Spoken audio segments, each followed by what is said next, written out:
Thank you, Monsignor. Thank you for your leadership and for this extraordinary gathering. I want to thank Jeffrey Sachs, who I think has a voice that penetrates internationally as a powerful guide to the kind of changes we have to make. I want to thank him for his friendship. We've spoken many times. I've often turned to him for guidance in the work we're doing in New York, and thank you for always being so available to us in the work that we are doing. I know a lot of people around the world feel the same, that you extend yourself to us as we do this work, so thank you, Jeffrey. My colleagues here, my good friend Mayor Marino, I appreciate when you are acting to improve the eternal city, it has a special meaning for all of us. And you're showing in this complicated place, complicated because of history and complicated because of current dynamics, that change can happen. Ecological change can happen. Government can be made better. Corruption can be fought. And I want to thank you for your leadership and your bravery in that fight. And let's...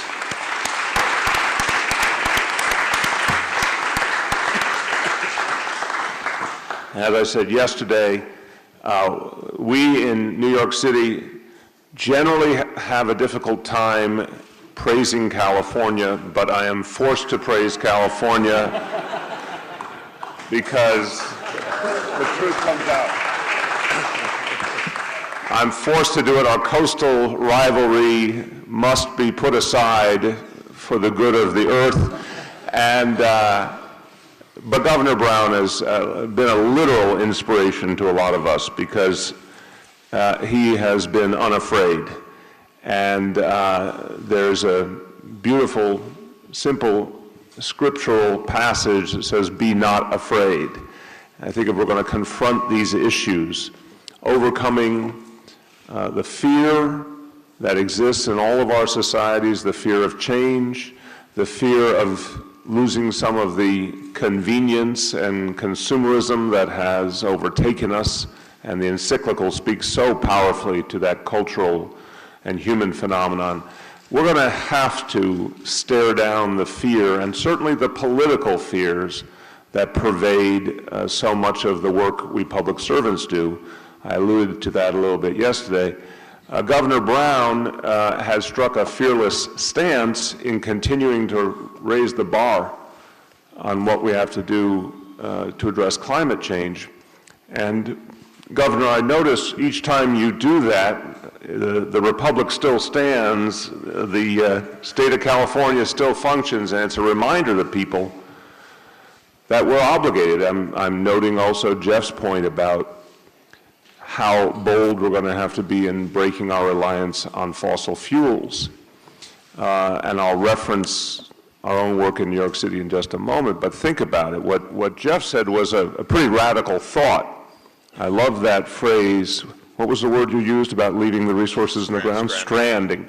Stranding the fossil fuel resources. To many people on this earth, that would be unimaginable. It would be unimaginable because we've spent our whole lives coveting those resources. It would be unimaginable by any traditional notion of economic development. But what we confronted in New York City, I think everyone in this room is confronting in different ways, is what is our very concept of development if our traditional model of development is slowly killing us? And the encyclical, again, speaks so powerfully on trying to upend the logic. And I say this to so many great leaders assembled here. I know I may be preaching to the converted a bit, but I'm saying it because each of us is traveling this path and trying our best to interpret the challenges. It is an interesting and difficult thing to have spent a lifetime believing we needed fossil fuels, believing we needed more and we needed cheaper, to realize at this point that that's a trap and that we have to reset the entire equation in favor of renewable energy, in favor of conservation, in favor of governing differently and demanding a different reality from businesses and consumers. That takes a lot of courage and a lot of creativity. And so in New York City, we borrow liberally from examples elsewhere. We borrow from the Pope's ideas, we borrow from the work that Jeff has done, the work our colleagues have done, and again, California has been particularly influential in our thinking because it points out just how necessary it is to set the high goals. And I would remind you, and this is what pervaded our thinking about the One NYC plan, given the depths of the crisis, we simply won't get where we need to go by setting incrementalist goals, whether just or unjust for each of us as leaders. And I'm saying this, my goal today is to be collegial and sympathetic, and I'm not working from a formal statement as much as talking leader to leader. This moment we find ourselves in will not be politically convenient, it will not be comfortable, it will often be daunting. But the beauty of the high goals, the beauty of the strong, forceful goals, is that we declare ourselves to our people, and then we actually will find there'll be tremendous energy toward meeting the goals. The problem in incrementalism is it doesn't fit the reality materially. But the other problem in incrementalism is it actually represses action. We said in our One New York plan that we had to change the very concept of urban planning. Previously, my predecessor, Michael Bloomberg, had done a great thing. He created a plan, a much more comprehensive plan for New York City than ever had existed before. It's called Plan NYC. And it focused on population growth, the fact that New York City is well on its way to 9 million people as a population just within our city limits, even before you talk about our metropolitan area. Focused on economic growth and diversification, it focused on resiliency and sustainability, all noble, all important, and a lot of great specifics that sparked action. But the problem with the plan was it didn't have enough of an equality frame to it. And we recognize the growing inequality crisis gripping our city and gripping our nation. So we updated the plan and thought about how you put metrics into the equation that are bold and demand equality and fairness economically at the same time as demanding sustainability. One of the things I said when we announced this plan a few months ago is it's a very simple human equation. Think about the fact that we all as leaders strive for environmental sustainability and we strive for economic inclusion, but think about how incomplete society would be with just one rather than the other. A wonderfully environmentally sustainable city or nation in which inequality was rampant and there was no actual economic inclusion would be considered a failure. Equally, the most prosperous, the most economically prosperous city or nation that was slowly degrading environmentally would also be considered a failure. We now have to raise both bars simultaneously, and thank God they intersect. There are tremendous positive economic opportunities in truly reworking our environmental sensibility. What employment will be created around renewable energy, around restoration of our wetlands and recycling and so many other, retrofitting, so many other areas of economic endeavor that are specifically related to sustainability. There's a great potential we've only begun to tap to marry together environmental sustainability and economic sustainability. And obviously we have no choice but to go down the road and find what's possible. So in our plan, we borrowed from California and said 80 by 50. And that process, and I think that so many cities and other groups in this room have gone through the process, and I know a number of you have reached that goal or other powerful goals. What we found in the process was there were many artificial roadblocks that we had to account for and overcome. There was, I'm sure everyone will nod knowingly, there was bureaucratic intransigence. We like to believe we have a fairly progressive and advanced governmental personnel cohort in New York City. But we immediately found in many meetings the classic formulation, this is not the way we've done things before.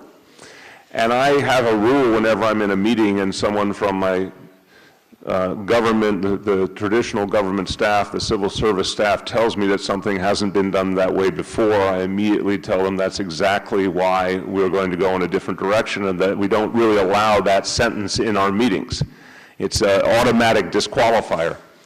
So we had to convince our own bureaucracies that 80 by 50 was an absolutely necessary goal, and more recently, as we've tried to keep up with Jerry Brown, as I said yesterday, 40 by 30, each process is so fascinating because it follows the kind of classic psychological trend. First there's denial, and then you go through the different stages, and in each case, what was increasingly clear as we went through the conversations, there was not a physical impossibility of reaching these goals. Yes, there were financial obligations that went with it, fiscal challenges, but fiscal challenges related to survival, and we are one of the ultimate coastal cities in the world, so climate change is very personal for us. The fiscal investments related to survival seem rather justified. So in terms of any sense of budgetary prioritization, it made sense to advance those investments and also look at what they could do for us economically, again, the job creation that could go with it. So we had to overcome each of these roadblocks internally, but then we found the challenge of the private sector.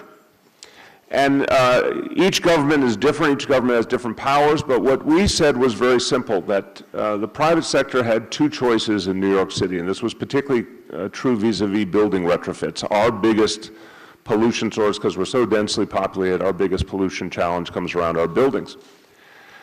So we said, look, what we'd love to do is find a cooperative model where we'll all sit down with our real estate community and our major business sectors and come up with a pathway to 80 by 50 together. And we would love to do that voluntarily, and we think there's a lot of enlightened people in the business community who would embrace that notion, understand it's good for their bottom lines as well. But we were going to do that on a very tight leash. And if over a year or so we did not find sufficient progress with a voluntary model, we would go to a mandate model. Again, we had capacity legally and otherwise, our regulatory capacity allowed us to do that. And I think this is something for all of my fellow leaders in the room. I think this is a cautionary tale.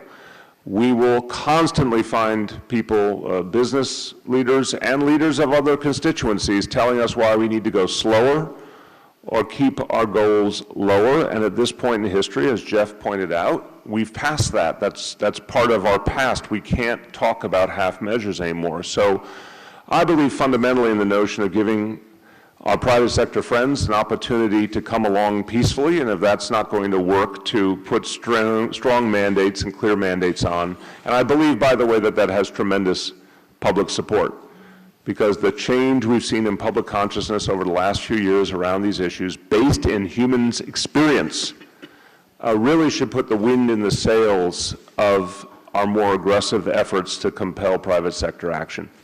The other thing I want to say very quickly is, as we developed our plan, we, again, same kind of trajectory related to 80 by 50, to our goal of having 0% of our waste stream go to landfill over the next 2 decades.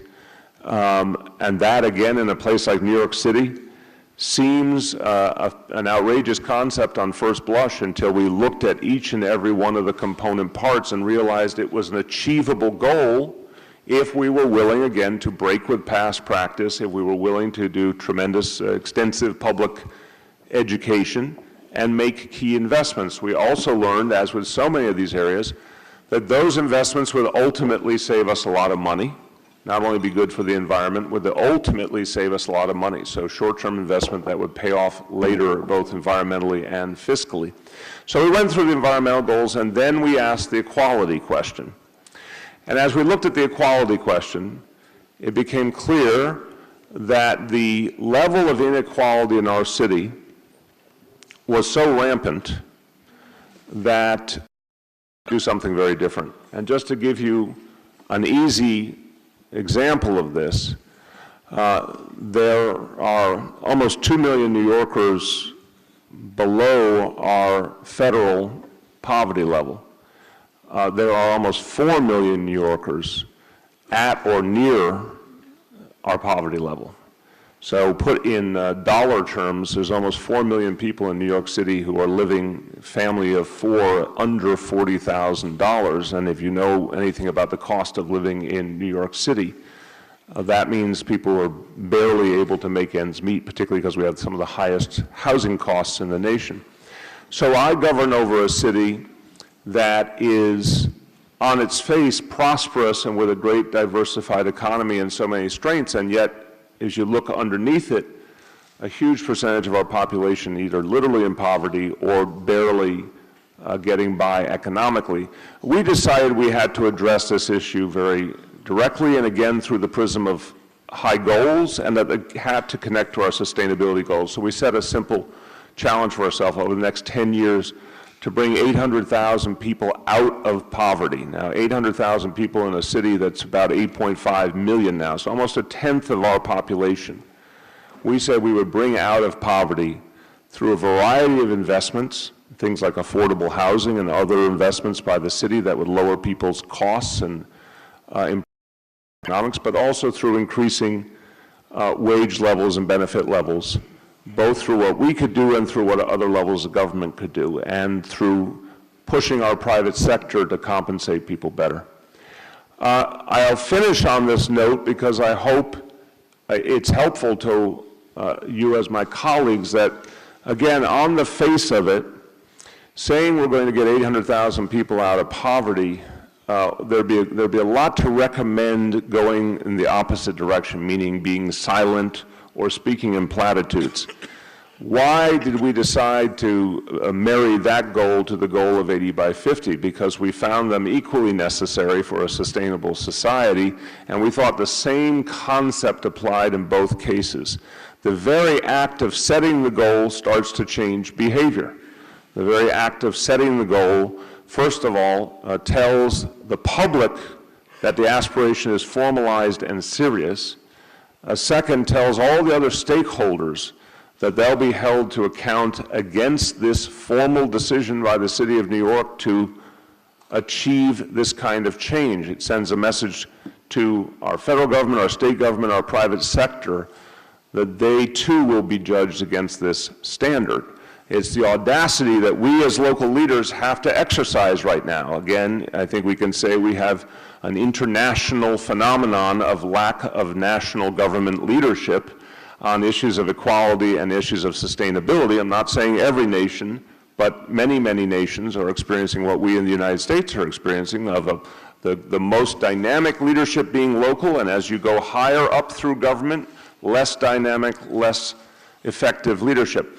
Ergo, the local level has to set the pace and has to be bold to pull the whole debate toward change. And finally, we set the goal to discipline ourselves. And I think this is true vis-a-vis our internal bureaucracies, but it's true also in terms of our own work and our own sense of discipline. By setting the high goal, we actually force ourselves each day to take action related to it. If the goal were lower or the goal were diffuse, we'd all be doing, I think we could say this commonly, we'd all be doing good and important work. Setting the higher goal forces our hand in a much deeper and, I hope, more noble way. I borrow liberally from Franklin Roosevelt and the New Deal era in the United States when I say this, because that, I think, was the high watermark in our nation for audacious goals that shockingly came true. And we learned in the process the very power of setting goals, including some that on their surface seemed impossible in the first instance, but increasingly became so prevalent in the minds of leaders and of the populace that they came to take form and they came true over time. So I'll finish by saying this to me has been, this planning process we've gone through, the One NYC process, has been ultimately inspiring. And I'm sure many of you have your own planning process that mirrors some of the same reality. I welcome you to look at what we've done, and me and my team, of course, would be happy to offer any ideas and insights from our process. But I would conclude by saying I think the power of this, and this is what's been inspirational to me, is to say, once you recognize we're in a new reality, and I'll bring it now back and finish with the climate reality, once you recognize we're in a new reality, it liberates us.